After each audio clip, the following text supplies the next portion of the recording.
कि इस खुशी के अंदर ये आज का ये सुनहरी अवसर, सुनहरी घड़ियां आप सभी बच्ची को सम्मानित करने के लिए, उनका सदका उतारने के लिए यहाँ उपस्थित हुए हैं।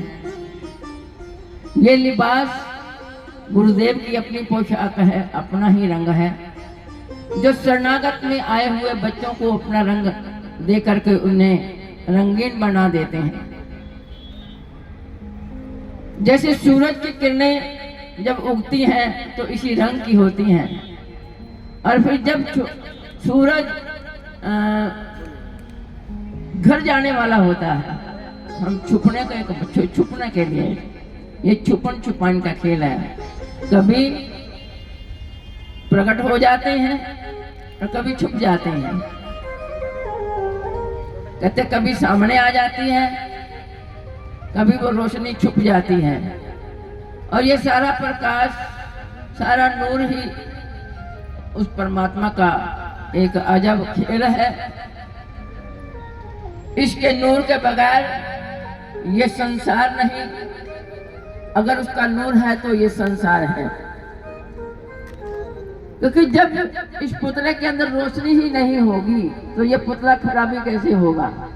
ये सब किरणें हैं उस रोशनी की, लेकिन कुछ रूहें जो है चुनिंदा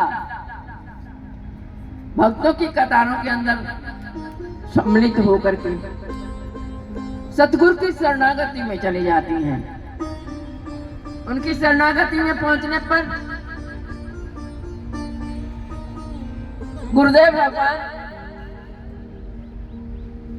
उन्हें अपना ही रूप प्रदान कर देते हैं। जैसे माँ होती है, माँ बच्चों की परवरिश करती है, और उस बच्चे की परवरिश होते होते बच्चा वही रूप धारण कर लेता है, उसका वही रूप नजर आना शुरू हो जाता है। बच्चा धारण नहीं करता, माँ की ममता, उनकी करुणा, उनका वात्सल्य उन्हें अपने ही रंग के अंदर उभारता है, निखारता है, और निखार करके फिर वो वैसा ही लगने लग जाता है। ये कर्म है मेरे परवरदिगार परमात्मा का, वो रूप है, ये उनकी दयालुता है। ये सन्यास क्या होता है इसकी हमें पता ही नहीं है। सन्यास एक निष्काम भावना को अख्तियार करके, त्याग की भावना को अख्तियार करके संसार की राहों के अंदर चला जाता है। तो कहते जैसे गुरुकुल होता है, गुरुकुल आश्रम, फिर उसके बाद गृहस्थाश्रम, उसके बाद वानप्रस्थ आश्रम, और उसके बाद संन्यास आश्रम होता है ना। गुरुकुल आश्रम के अंदर वेदों का ज्ञान दिया जाता है, पढ़ाया जाता है, अक्षर का ज्ञान दिया जाता है। उसके साथ वो बचपन की अवस्था होती है, लेकिन जवानी के मुकाम पर जब वो गृहस्थाश्रम के अंदर प्रवेश करता है, कौन? जीव या मनुष्य, तो वो गृहस्थाश्रम होता है। उसके बाद वानप्रस्थ होता है, जब वो गृहस्थाश्रम से उभर कर बाल बच्चों को पाल पोस के बड़ा कर देता है, फिर वो वानप्रस्थ के अंदर चले जाते हैं। उसके अंदर एक त्याग भावना को, निष्काम भावना को अपने अंदर धारण किया जाता है। यह संसार की अदाएं हैं, लेकिन जो सब कुछ बचपन के अंदर ही आकर के वानप्रस्थी धारण कर लेता है, उसे ब्रह्मचारी कहते हैं। ब्रह्मचार्य अख्तियार किया और गुरु की शरणागति में ब्रह्मचार्य को धारण करके प्रभु के नाम का सुमरन करते हुए आगे बढ़े। तो वो सुमरन के बीच में जब योग होता है, तब संन्यास आश्रम के अंदर प्रवेश किया जाता है। जैसे बालक सीख जाता है ना, उसे गृहस्थ आश्रम के अंदर डाल देते हो। ये संसार की अदाएं हैं। तो ये एक संन्यास प्रथा है। आदि गुरु शंकराचार्य जी ने ये प्रथा चलाई संन्यास की। ये शुरू जब से ये जम्मी आसमां बने हैं तब से प्रथाएं शुरू हुई हैं। लेकिन वो त्याग होता है, वो सुमरन करने का एक मुकाम होता है कि बस सुमरन और सेवा के सिवाय कुछ नहीं। पहले सेवा की जाती है ब्रह्मचार्य व्हाइट कपड़ों के अंदर, फिर संन्यास धारण जब किया जाता है तो ये सबसे ऊपर की पौड़ी होती, जहां फूक फूक के कदम रखा जाता है। हर बात को सोच समझ करके जीवन के सफर के अंदर कदम को बढ़ाया जाता है। बात भी अगर किसी से बात करनी है तो बात करने का अंदाज भी बहुत लघु होता है। वो तो छोटा भाव, छोटे शब्द, कम शब्द को कहना, उच्चारण करना और त्याग भावना के अंदर रहना। लेकिन गुरु महाराज जी ने एक ये राजयोग दे रखा है। कहाँ त्याग, सब कुछ त्याग देना होता है।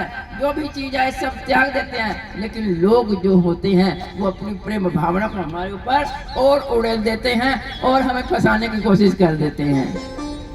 लेकिन ये एक समझिए एक दिखावा है, राजयोग है, दिया है, लेकिन इसमें आसक्ति नहीं होनी चाहिए।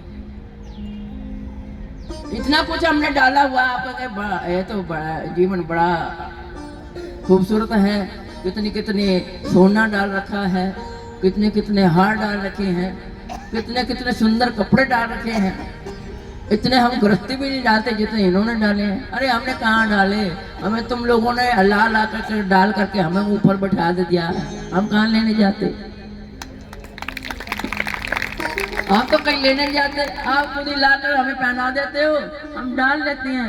आपकी दिल की भावना को हम अंगीकार करते हैं, पहन लेते हैं। अभी तो फकीर आ जाए तो उतार के भी देने के लिए तैयार है। हम नग्न अवस्था के अंदर भी रहने वाले हैं। तो ये त्याग भावना ही एक संन्यास का रूप होता है। त्याग भावना होती है जिसमें सिर्फ सिमरन करना होता है प्रभु की याद के अंदर। हर श्वास उसके नाम के अंदर लगाना है। ठीक है, कहते कईयों ने झूठ मूठ खेला तो सत्य हो गया। आसक्ति को प्राप्त करने के लिए राम नाम का जाप किया। किसी ने किसी को कहा कि अरे भाई तू यहाँ, एक भिखारी था तो पैसे लेने के लिए यहाँ बैठ जाता है बाजार के लिए, तो ये शोभा नहीं देता है। तो तू युवराज लगता है लेकिन यहाँ बैठ जाता है। तो उसको राजा एक दिन वहां उधर से निकले, सवारी निकली, कहने के ये कौन है। अपने मंत्री से पूछने, कहते ये तो ना भूला हुआ है। भूला है? भूला? भूला किसे कहते हैं? ये तो खड़का के अपनी बाटी जो है वो खड़का रहा है, दाम मांग रहा है भिखारी की तरह, और तू कहता भूला। कहते हाँ महाराज ये भूला है, इसे पता नहीं है, ये अपने घर को भूल गया है कि इसका घर कौन सा है, कहाँ इसने बैठना है, ये कौन सी हस्ती का मालिक है, कैसे है, मांग रहा है, भिखारियों की तरह मांग रहा है। ये भिखारी नहीं है। कहते ये सिद्ध कैसे होगा, कैसे पता चलेगा ये भिखारी नहीं है। वो कहने बादशाह सलामत, मुझे कुछ मोहलत दी जाए। तो ठीक है, तुम्हें मोहलत दे दी। सुबह को उठे, वो उसके पास गए, कहते तेरा सारा दिन में कितना बन जाता है। वो कहता है बस थोड़ा सा बन जाता है, खुश हो जाता हूँ। कहता अगर मैं इससे तुम्हें 10 गुना दे दूं, जितना तू लेता है इससे मैं 10 गुना तुम्हें रोज दूं, पर तुम्हें मेरा एक कार्य करना होगा और यहाँ नहीं मांगना भी नहीं पड़ेगा और तुम्हें 10 गुना प्राप्त भी हो गया। वो कैसे? कहते मैं बताता हूँ। जो मैं कहूंगा वो तुम्हें करना पड़ेगा। कहते करूंगा। उसने कहा मुझे इससे 10 गुना मिलेगा। करना क्या है? ऐसा बस छोटा सा काम है, बड़ा काम नहीं है। खाने के लिए भोजन भी तुम्हें बढ़िया से बढ़िया दूंगा, पहनने के लिए वस्त्र भी दूंगा, और तुम मेरा एक कार्य करना होगा। सुंदर सी पोशाक उसे दे दी कि यहाँ तू बैठ जा एक वृक्ष के नीचे, बस तूने राम नाम का सुमरण करना है, आंखें बंद करके, बस कुछ नहीं है। तुम्हें फल भी दूंगा, बढ़िया बढ़िया फल ला करके दूंगा खाने के लिए, तुम्हें कहीं जाने की जरूरत नहीं है, और शाम को 10 गुना तुम्हें लागत भी मिलेगी। तो लो, ये तो बड़ा सौखा काम है, बड़ा आसान है। चुपचाप बैठ जाना, आंख मूंद करके राम राम में, छोटा सा राम का नाम है, राम नाम का सुमरण करना, राम राम ही तो कहना है। ये तो बड़ा सौखा सौदा है, बड़ा आसान काम है। तो बैठ गया, करते करते करते करते, कहते जिसके नाम के अंदर जीव जुड़ जाता है वो कोई बेखबर नहीं है। वो कहते तू एक बार मेरा नाम ले ले तो तेरा बेड़ा पार है, जो 24 घंटे उसका नाम लेगा फिर उसका क्या हाल होगा। हाँ, तो वो बैठे बैठे करते करते करते करते करते करते उसका अंतःकरण इतना पवित्र हो गया कि उसका हार्ट, उसका दिल का कमल जो उल्टा था वो सीधा हो गया। वो हृदय कमल जब सीधा हो जाता है तो वो एक सूर्य की तरह चमक जाता है। सूर्य की जितनी शक्ति होती है उसमें सब समा जाती है। उसका मणिकर्ण जागृत हो जाता है, उसका वो दिव्य नेत्र खुल जाता है। संसार एक भ्रम मात्र लगता है, संसार की सब चीजें भ्रम मात्र लगती हैं, और बस एक ईश्वर का जो रूप है वो इतना बेहतरीन होता है, इतना बेहतरीन होता है कि उसके आगे तो एक सूरज का टिकना भी एक मोमबत्ती की तरह है। तो हो गया। तो सभी कुछ दिनों के बाद उसने लोग ला करके रख जाए, पड़ा रहे पहले तो वो ढेरों लग गया उसके आले दुआले, इधर फल फ्रूट जो जिसके मन के अंदर आता वो उसके भेंट चढ़ा जाता, ढेरों ढेर लग जाते। धीरे धीरे वो खा लेता, कभी उठ करके पहले खा लेता था, फिर उसका खाना भी छूट गया, फिर उसका पीना भी छूट गया, फिर वो उसके अंदर इस तरह से हुआ तो ढेर के ढेर पड़े, वो देखता भी नहीं था।